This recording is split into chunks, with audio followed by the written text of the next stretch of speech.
With the two biggest draft weekends for fantasy baseball right around the corner, which late round starting pitcher could potentially be the next Spencer Strider? We'll talk about that and more on today's action-packed episode of Locked On Fantasy Baseball. You are Locked On Fantasy Baseball, your daily fantasy baseball podcast. Part of the Locked On Podcast Network, your team every day.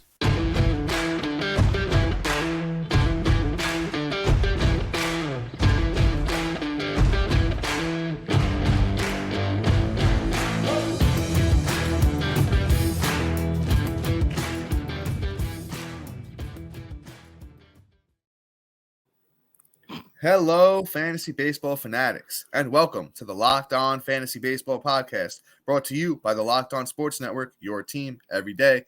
As always, we're your number one source for fantasy baseball knowledge, and thank you for making us your first listen each and every day. You can find us on all podcasting apps and social media platforms. Just search for Locked On Fantasy Baseball, and we'll be there. I'm your host, Dominic Martino, here with my co-host, my brother, Matthew Ane. Yo, what's going on, guys? If you're listening on Apple or Spotify or actually anywhere else, throw us a little review, give us a 5-star rating. It goes a long way to help the podcast out. Also, if you're watching on YouTube and you haven't already, hit that little subscribe button. You get a notification every time a new episode comes out. Also, hit that like button and be sure to throw a comment because we love to talk fantasy baseball with you. First of all, welcome Matt back. Matt missed yesterday. Thank God him and his daughter are okay. Thanks for all of the good wishes we saw on YouTube. We appreciate that. And if you guys are a fan of Matt and I here, yeah, bro, Matt is the man. Love Matt. Love to have my brother back here with me. So, guys, real quick, if you guys are a fan of Matt and I, if you just want to help us out, we're getting real close to that 1,000 subscriber mark here on YouTube. So if you could share the podcast with a friend or two that likes fantasy baseball, or just friends that like baseball in general, it goes a long way. We truly appreciate it. And thank you to everybody that has already subscribed, and those shows us a lot of love. And this episode is brought to you by FanDuel Sportsbook. FanDuel is the official sportsbook of Locked On. Make every moment more and visit FanDuel.com/LockedOn to get started today. So on today's episode, Matt and I picked out a few starting pitchers' names that are going a little bit later in drafts, and we're talking about who could potentially have a breakout year like Spencer Strider did last year. And Matt, I believe you got somebody special here that you want to talk about first, and one of your big-time boys for this year. Yes, sir. But first, I just want to thank everybody on YouTube for sending the love. My daughter's okay now. Sorry I had to miss yesterday, guys. I'm happy to be back. But let's talk about my boy, Nick Lodolo. Lodolo is awesome. We all know what he did last year on that short, rookie season of incredibleness. I really didn't expect him to have this kind of year, but hey, you know what? Let's go because I think this year is going to be even better. In 103 innings, he had 131 strikeouts. He had 4 wins. He had an ERA of 3.66 and a WHIP of 1.248. Now, that's a little high on the WHIP side, but I mean, ultimately, the kid is just a stud. He's part of that rookie crew that just kind of just wants to strike out everybody under the sun. He reminds me a lot of like Blake Snell action, where like when Blake got called up, all he wanted to do was just strike out everybody and have a high WHIP.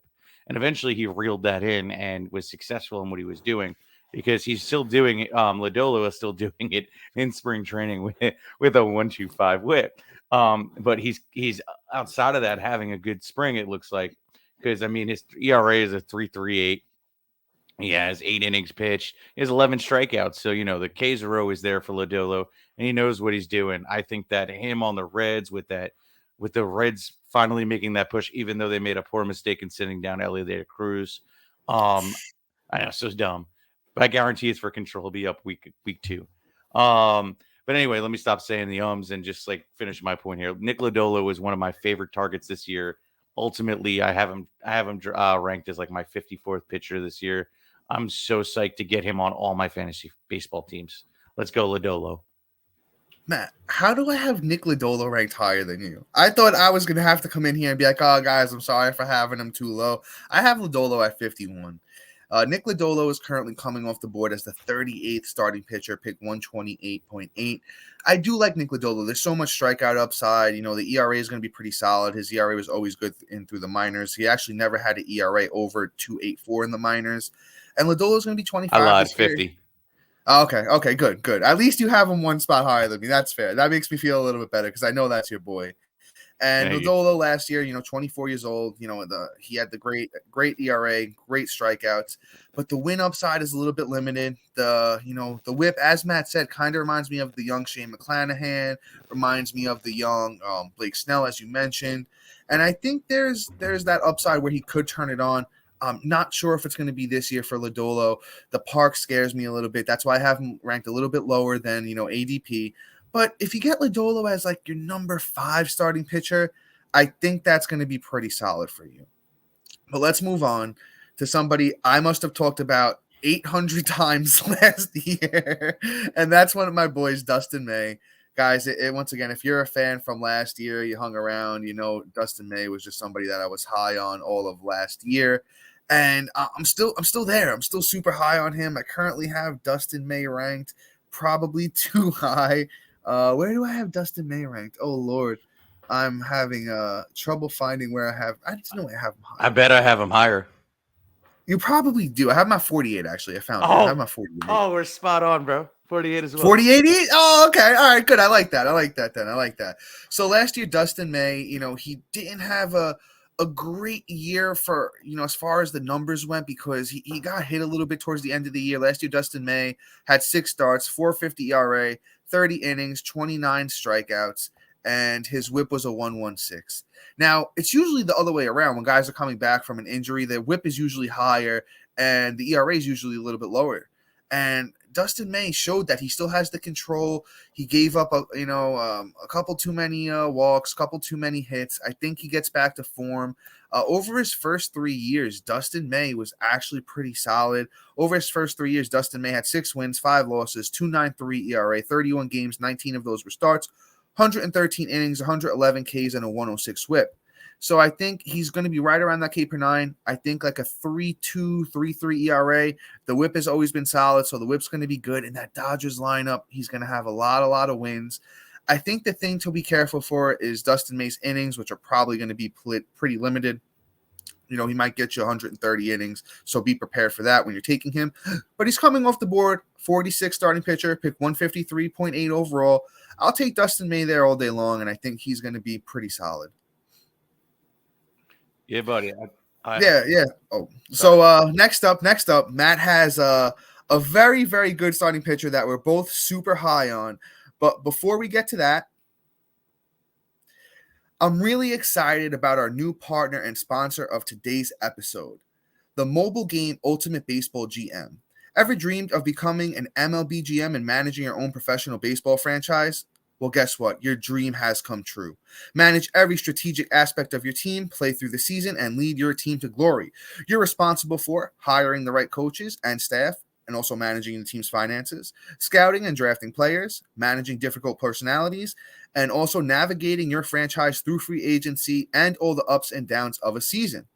Ultimate Baseball GM is completely free and playable without Wi-Fi. Play on the go as you want, where you want. I've been absolutely hooked on this game since I've downloaded it. You can compete against your friends like Matt and I have been doing, and you should definitely do the same. Locked On Fantasy Baseball listeners get 100% free boost to their franchise when using the promo code Locked On in the game store. So make sure to check it out. To download the game, just visit probaseballgm.com, scan the code, or look it up in the App Store. That's probaseballgm.com, Ultimate Baseball GM. Start your dynasty today. So with that being said, Matt, let's get to this next guy, somebody that I love as well, and he's actually right next to Dustin May here in Fantasy Pros ADP. Yeah, and that's Mr. Joe Ryan. I love Joe Ryan this year. Dom did turn me on to him, but he is one of my boys. I have him at 47, one above Dustin May. I have him at 41. Oh, excuse me. Oh, jeez. Oh, Lord. Sorry. I love Joe Ryan. I think Joe Ryan's going to have a fantastic season. He's on a team where he's going to get the opportunity, and he did one of those things in year 2 that I talk about a lot with young pitchers, that they have this trend, right, where they pitch a good amount of innings and they have a certain ERA and a certain amount of strikeouts, like pretty much a K per 9. That really shows me that they're ready to take the step forward and become elite. He showed that potential that he may not be like a top 20, but he could be a top 36 pitcher with that top 20 upside.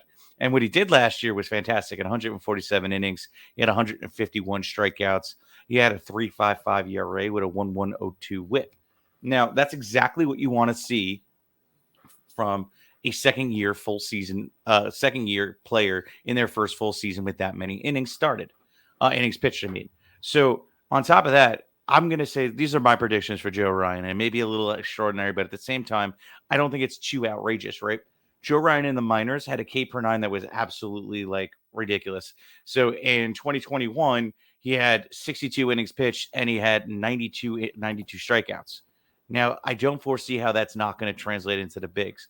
I think it was more of like getting used to the bigs for a full season, and also that amount of workload. It's a marathon. So now this is his second year into that many innings. Maybe he gets a little bit more. We're going to see a lot more strikeouts out of him this year. And I think that ERA either stays where it is or comes down just a bit into the low threes, which would be phenomenal. And that's where he takes that step up into that top 25, top 20 pitcher. And that's where I think we're going to see him this year. He's somebody that I'm really targeting this year, even though he is struggling in spring training just a tad, where, he has a 4.15 ERA, and I don't know the logistics because I can't get the breakdown of whether it was just one game with a big blow up, but he is performing pretty well outside of that. In 4 innings, he has 6 strikeouts with a 1.154 WHIP. So, I mean, he's consistent in those categories. I think he just had a little bit of bad luck. I can't get the Twins for spring training, so I apologize to be able to actually fact check that. But I guarantee in the next 2 weeks, we're going to see him trend in a positive direction, bring that ERA down, and show those moments of genius that he's going to do all year. So Joe Ryan is one of my picks this year. Yeah, Matt, we're in sync. I love Joe Ryan. And something I did want to point out about Joe Ryan, and maybe that's affecting his spring training stats a little bit. So Joe Ryan has added a new slider and a split finger pitch that he's going to use as his changeup. Now, something that Matt and I have talked about, I know I mentioned it a lot on the podcast a lot last year, but if you're new, let's talk about it again. You want to see pitchers that are adding a new pitch, trying something new, changing something that was broken from last year or previous years. You don't want to just look for somebody that hasn't changed anything, and his numbers in spring training are fantastic. It doesn't really mean anything. For most spring training stats, I don't really take too much into them unless it's a young kid or somebody that's changing something, a batter that's changed his swing or his approach or his for not to get a little too fancy on you, but his launch angle, like the way he's swinging the bat. So those are things that I'm looking for. And Joe Ryan having these 2 new pitches for a guy that's fastball averages only around 92. So the fastball isn't blowing anybody away, but when you're adding all this nice breaking stuff in the mix, I like to see that. Joe Ryan, if you can get him as once again, most of these guys I like as a number 5, 6, or some of them 7. If you can get them in that range, they have that upside to maybe not be exactly what Spencer Strider did, but to be Spencer Strider-esque. So if you can get Joe Ryan as your number 5 starting pitcher, I think you're going to walk away very, very happy. Somebody that's still fairly young. He's 27 years old this year, in the prime of his career. I love Joe Ryan. So let's talk about another guy that I love and I know Matt loves as well. And if you've watched any of our mock drafts episode, somebody I think we've taken as our last pick in every single one, that's Michael Kopech. Now, Michael Kopech is just a monster of a man, 6'3", 210. He throws gas. I believe he throws like 96, 97 consistently. And last year just wasn't his year. He messed up his knee at the end of the season, which kind of threw him off. He was transitioning from, a bullpen role in 2021 to a full-time starter for the first year in 2022. I think we cut the kid some slack. He's 27 years old coming into this year. And he actually was solid last year. Last year, Kopech, 5 wins, 9 losses. That White Sox team isn't going to be great, so the wins aren't going to blow you away. But 3.54 ERA, 25 starts, 119 innings, 105 Ks, and a 1.19 WHIP. Now, in his career, he's well over a K per 9, 203 innings for Kopech in his career, 223 Ks. I think that comes back. I think that translates. I think he's learned a few things. I think the kid, I know the kid was one of the top prospects when he came up, but I think he learned how to be a starting pitcher. It's not something that's easy, especially when you're transitioning from, a relief pitcher role, only throwing 2-3 innings. Now you got to throw 5, 6, 7 innings. I think this might be the year where Kopech breaks out. I got to tell you where he's going because I know he's buried. Let's just talk about how late Michael Kopech is going in draft. Oh, Lord. So I think he's moved up a tiny bit. 78th starting pitcher, pick 268.4. Reach. I'm telling you now, reach. Take him as the 60th starting pitcher. Take him at pick 200. Make sure you get Michael Kopech on your team. I actually have Michael Kopech ranked as my 47th starting pitcher. I blow you away on that one. Oh, do you? Oh, Lord. Oh, my God, man. I got to move him up then because 39. is somebody. Wow. Oh, wow. Okay, that's a little bit bullish. So hop in. You got to get in on the Kopech love over here. So, here's the thing about Kopech, too. He was a top prospect, and he got smacked with Tommy Johns. So he got set back about a year and a half. And then the reason why I say a year and a half is because when he was ready to come back, they didn't put him in a starting role, but they wanted to call him up and get that exposure. So they put him in that relief position. So it kind of delayed his progress and his breakout. So I feel like this is really his year 2. Like I'm not looking at his relief role, even though he was very successful in that relief role. And I'm still waiting for that 100 mile per hour, 104 mile per hour to return, which I'm not sure if it will, but he's still throwing 99. So that's my thing about Kopech. If he starts ticking up there to that 104 range again, bro, this kid's going to be absolutely unstoppable. And that's why he's ranked so high, because he's going to be incredible. And also, too, don't sleep on the White Sox. All we need is Roberts and Eloy to stay healthy, and they're going to be a good team. Yeah, Tim Anderson, too. Yeah, exactly. So, if everything kind of flies right, and, Kopech has upside to catch wins, even though wins aren't a predictable stat because there's a lot that goes into that. But still, there's an opportunity, and I think Kopech can be that top 40 pitcher, hence why he's 39 for me, with the upside to be another top 25 pitcher. That's what everybody we're talking about tonight is. But yeah, let's move on. Quick, I want to throw one more thing in. And he did opt out of that 2020 season, the COVID season. He didn't pitch that whole year too. Right. So, he's still in that development phase. And I'll say this, if this year isn't the breakout year, it's coming next year. It's coming soon. The kid just has elite stuff. But Matt, let's move on to this next guy here. And there's somebody that we both love as well. Yeah. And that's Mr. Hunter Brown. First year in the bigs this year. He had a cup of coffee that last year with 20 innings. And he did really well. So in 20 innings, he had 22 strikeouts. He had a 0.89 ERA with a 108 whip. He's incredible. But let me read you off what he did in the minors. Or better yet, let's not look at that. It's actually a little upsetting. His spring training numbers. We'll get to that. Yeah. Okay, because he's a good pitcher, guys. Let me start off with why I think he's good, and then we'll go from there. So in 2022, in the minors, right, he pitched 106 innings. He had 134 strikeouts. He had a 2.55 ERA and a 108 whip. Now that translates because that's exactly what he had in the bigs, right? In terms of the whip and the strikeout rate, right? Now we're seeing in spring training, and I don't know what's going on. Again, spring training isn't just a time for people to prove himself because he pretty much one bad start for him. One bad start, and then he had a couple of good ones. It's possible because you know what, like Dom said, they try out new things. That's what you want to see, especially out of a young pitcher. I don't think he has to earn this rotation spot because they had the Verlander. Oh, he's got it. He's got it. He's got it. But McCullers is hurt. He's in. So Hunter Brown's in. That's pretty much where I was going to go with that. Verlander's gone. McCullers is hurt, so they actually need him in the rotation, and I'm really glad for that too on the McCullers side because one, he sucks, and two, I really didn't want them to do Christian Javier dirty this year. But anyway, Hunter Brown is somebody that I really think is going to take that serious step forward. And he just is probably trying a couple new things to see how he can fool the bigs. So I'm not even going to waste our time talking about, 5 innings from him. Let's talk. We'll give you a revamp on him right by the end of next week. Just either shoot me a DM if I haven't mentioned him by the end of next week, and I'll let you know where he's at. And I think that we'll see him in an upward position. But here's the upside. This is what I think, right? I think that he's going to have a really nice K per 9. I think it's going to be like a 1.3 K per 9, which is going to be absolutely spectacular. I think he gets about 150 innings this year, maybe 130, depending on how they want to manage him, since it would be the most he's ever done. But I feel this is how I look at him. I'm looking at him at like Spencer Strider, where he kind of has that no question has that rotation spot. And on top of that, I just feel that he's just that level ready to go. So again, I could see it happening. Let's just hope he doesn't get hurt. And we'll see from there. But before we move on here and we talk about Dom's pick, Mr. Jesus Luzardo, we have somebody great to talk about. Here at Locked On, we're super excited about our new sports betting partner, FanDuel. The midway point of the NBA season is here, and now it's the perfect time to download the FanDuel app, America's #1 sportsbook. New customers get a no-sweat first bet up to $1,000. That's bonus bets back if your first bet doesn't hit. Just download FanDuel Sportsbook app. It's safe, secure, and super easy to use. Then you can bet on everything from money lines, point scores, and 3 drained. Plus, FanDuel even lets you combine bets for bigger payouts and same game parlay. So don't miss your chance on your no sweat first bet up to $1,000 in bonus bets when you download FanDuel.com/lockedon. When you go to FanDuel.com/lockedon to get started today, make every moment more with FanDuel, the official sports betting partner of the NBA. So Dom, why don't you take this away? Real quick. I want to hop in on the Hunter Brown thing real quick. If you give me, I'll make it short and sweet. So real quick, what Hunter Brown is, first of all, he throws 96 miles an hour consistently, which is absolute gas.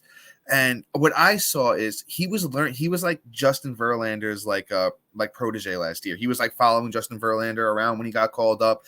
And there's a video, I think you can probably find it on YouTube, where they have Hunter Brown and Justin Verlander's release right next to each other, and it's almost identical. Not saying he's the next Verlander, but I am saying that there's a chance he's the next Verlander. So make sure that Hunter Brown is somebody that you have on, all your teams. Currently, Hunter Brown's coming off the board as the 64th starting pitcher, pick 225. I have Hunter Brown as my 52nd starting pitcher. Matt, did you throw out where you have him real quick? I did not actually. Let me say that. Yeah, where do you have Hunter Brown ranked for the people before we move on to Jesus Luzardo here? Yeah, guys, and just the thing is, Hunter Brown officially has that rotation spot, so there's no risk in taking him. He's definitely going to start the season in the rotation. I'd say like 130 innings. What do you got him? He's going free 99 too, so that's another thing. I have him right now. What did I say? 228. I don't have my updated, but I think he's gonna be about 60 for me. Okay, so right there. Yeah. But with that being said, let's move on to our other boy here. And almost all of these guys are guys that Matt and I both love. So you got to be, if Matt and I both love him, you have to be confident. So let's talk about Jesus Luzardo now. The thing with Jesus Luzardo is, he came over from Oakland. He seemed like a lost cause. Nobody really, had any faith left in him. But I'll tell you this. When he came over to, Miami in 2021, I remember watching his, whether it was his first or second start. And the thing is that he had glasses on. He had like Matt now is he had the glasses on. I think I called Matt in the start. I was like, Matt, they gave Luzardo glasses. I think he's fixed, because I was watching him and he looked absolutely lights out. So last year, Luzardo, don't forget, he's only 24. He's only going to be 25 this year. So last year's a 24-year-old, 4 wins, 7 losses. It is what it is. The Marlins might not win too many games, so don't look to Luzardo for wins. 3.32 ERA, 18 starts, 100 innings, 120 Ks, and a 103 WHIP. Now, if you want to talk about anyone that we've talked about today that could make that jump into the top 20, I think it's Jesus Luzardo. I have him ranked the highest of everyone that we're going to talk about today. I probably have him ranked too high. I have him ranked at 31. I just think the sky is the absolute limit for Luzardo. Let's see, where is he coming off of the board? Pitcher 47, pick 155 overall. Once again, this is a guy, aim for him as your 5th, maybe 6th starting pitcher. If you can get him as your 5th, it's great. If you get him as your 6th, you're flying high. Just take him. He's got elite stuff. He's got a good fastball, good breaking stuff. I think he's figured it out, and I think he just takes that monstrous step to the next level this year. It's crazy. You said 31, and I was like, wow, but then I looked at mine, and he's 35, so I can't. All right, so good. We're on the same page. Yeah. I think Luzardo is great. Hopefully we have matching speculators, but it can be glasses buddies. But I think Luzardo's bound to have this breakout year. His stuff is too good to fail, and Miami loves to pump out pitchers. So if he even following Alcantara around, he's going to be great. Well, let's move on. Oh yeah. To another Miami Marlin pitcher, and that's Mr. Edward Cabrera. Sir. One of our favorites. If you haven't watched the mock draft, you'll probably notice we almost get him every time as well. Get him every time. Every time. So it's funny, though. So here's the thing, though. Edward Cabrera kind of has a couple of knocks on him as well. He is a little bit injury prone in his history. He does have a phalanges issue. Yes. And phalanges is easy injury prone, guys. That's just my joke. So that's the only knock on him. But at the same time, I do think that, hey, like when he's healthy, he's going to be great. And let's hope that he has a good season. But he's going pretty cheap. Like, I think he's going off the board as like, trying to recall this. 70 overall. 70 pick 242. So that's free 99. I'm scooping him up right there. And especially in them 12-man, 15-man leagues, like, yo, that's like your pitcher 6'7". Like, I'm totally Love okay it. getting that talent. Love it. So yeah, all day. And now let me read off what he did, because he is actually really impressive too. So in 71 innings, he had 75 strikeouts, which is that K per nine, which is really nice. A 3 ERA in the bigs. Okay, this is all in the bigs last year. He had 6 wins, 4 losses. I mean, hey, he's on Miami, so whatever, and a 107 WHIP. Now that's another great stat. Like first real taste of the bigs. Get doing his thing and really translating to the bigs. That low ERA mixed with that K per nine shows that, hey, I'm ready to really take that step forward. And if he could just stay healthy, I think we're going to have a real serious season at a Cabrera. I don't see how he doesn't succeed. Miami has to be like pretty much like starting pitcher UA, like they are just that good. They just pump out guys left and right. And Edward Cabrera is going to be elite, in my opinion, if he could just stay healthy. So with that free 99 draft pick, draft Edward Cabrera and just smile when everybody's like, "Who the hell is that?" Oh yeah. At Steady Eddie's one of my boys. The guy throws 96 miles an hour consistently, which is elite velocity. The kid had a monster year last year. He had a really good start against the Braves that I remember that I watched. I believe he had like 7 strikeouts, went like almost 6 innings. He did it against some pretty good teams last year. He's only going to be 25 years old this year. He's in his prime. It's just, and the price is great. You can't beat the price on Edward Cabrera, but I think Matt covered him pretty well. There's not too much else that I have to say, except that he has a elite breaking pitches too. So, he's going to keep batters on their toes. So, let's just move on to our last guy here, and then we'll wrap this thing up. And that's Kodai Senga. I think Kodai Senga is going to take the league by storm with his first couple of outings, maybe the first couple of months. And listen, my MO with Kodai Senga is to draft him and then trade him at his peak. But I could see if he's doing really good and you want to hold on to him and you want to play it out, sure, go for it. He was dealing with a little bit of tendonitis in his was it right index finger? Yeah, right index finger. But he's back. He pitched I believe it was yesterday. He allowed 1 run, 3 hits, no walks, struck out 5 across 3 innings. And he looks pretty good, man. I think he's definitely somebody I want to take. There's a cool story that I saw where he was pitching against Pete Alonso, and he struck Pete Alonso out on like 3 pitches. And then they asked Pete Alonso after the game, they were like, Pete, so how does Senga look? And he was like, he has this one pitch that I just can't time it up for anything. And then they went back to Senga and they talked to him, and his, he doesn't speak English. So his translator, told him what Alonso said. And he goes, that's the ghost pitch.